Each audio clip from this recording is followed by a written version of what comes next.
here to the mainland and helped to fight the people here against the British and during the War of 1812. And he also made mention that a lot of his people from Virginia had came and resettled in Trinidad. And he said to me, he said, you know what? And now keep in mind, y'all, I did not say anything about Moore, not one time in the conversation. But when he was giving me the history, he said, you know what? All of the people from Virginia, they always called them the Mauritans. And he said, I never understood why they didn't call them Americans, and that always confused him. And so we went in to go into further dialogue. But I'm just saying is that with the whole thing with genealogy and anything that you're searching for, anything that your heart desires, it happens like that. Like you, just like I said, you come across people, you read about it, and sometimes you'll just channel it.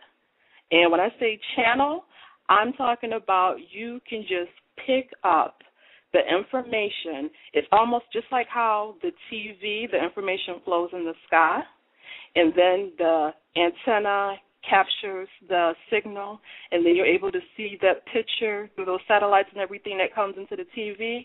That's exactly how we work. We are human conduits. But see, the thing is that they got people distracted. They got people focusing on, what's coming on prime time? What's coming on ABC? What's coming on ESPN? Oh, I got to watch the game. Oh, I got to do this. And the people are so enamored and so tuned in to everybody else's signal that they can't even utilize their own signal. So I'm not, trying to, and some people may say, oh, that's spookiness or whatever. Where are you talking about channeling? But it is true, y'all.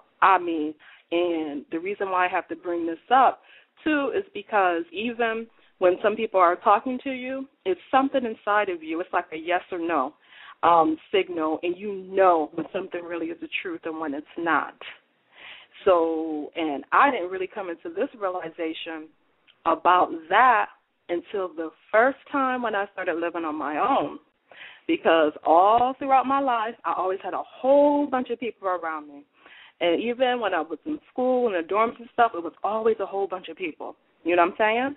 And then when I got out of school, and for the first time when I started housekeeping, and I had some quiet, real me time, and when I would meditate, certain words would come in different languages. Now, up until that point, the only other language that I had studied was Spanish, and I had studied Spanish for about 3.5 years, and I still retained a lot of words in my head, or I have to say, muchas palabras en cabeza. I had retained a lot of words, but up until that, I wasn't studying Arabic. I wasn't studying Sanskrit or anything.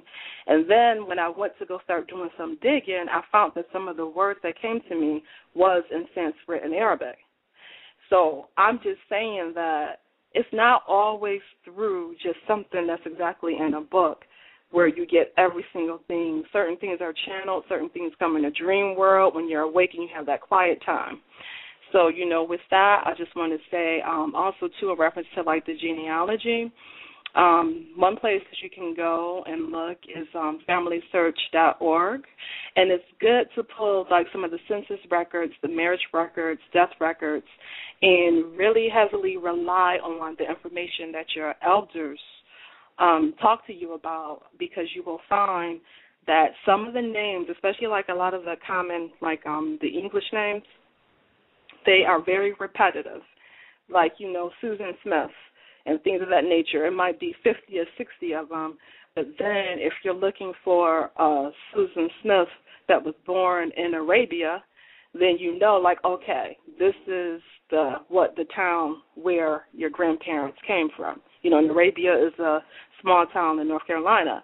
So it's key to get that information as far as, like, the old towns, because some of the towns, and, your grandparents and elders would tell you, some towns would be so small that you could just go through them, like one stop sign or one block, and you'll be in a whole different another town. So it's just good to get those keys to help you. And then also, too, they collect taxes and everything to fund a lot of these public venues and the forums that's out there. So the National Archives is available, and you can go and tap into those databases and everything, the Ancestry.com, for free, no charge. And there's a slew of information that's stored into the National Archive, and the National Archive is not just in Washington, D.C. It's actually a National Archive in every single state. And so there's like a state archive and then the federal archive that's also located within the major hubs in states all across the country. So that is open. That's your resource. They've been tapping in and taking tax, from the people, and it goes to helping keeping those places open.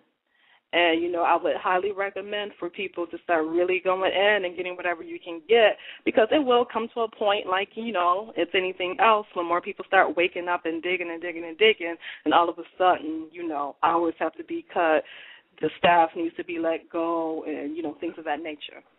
So, on that note, I will close out, and I hope you enjoyed the show. And, the goal always with Civil Alert Rising is to be informative, engaging, and third eye opening. This is your host, St. Asha. Peace and love, everybody. And Yaffa, I love you, sister. We may disagree with certain things, but it's all love. So for everybody listening, don't think that it's some beef or anything between me and Yaffa, because what happened on air is a little tidbit of what has even happened between me and her, offline on the phone. But at the end of the day, we all know about we being, one people. So, all right, y'all. So I'll connect with you on Tuesday night. Enjoy the weekend. Peace and love. Roland, I know you got soul.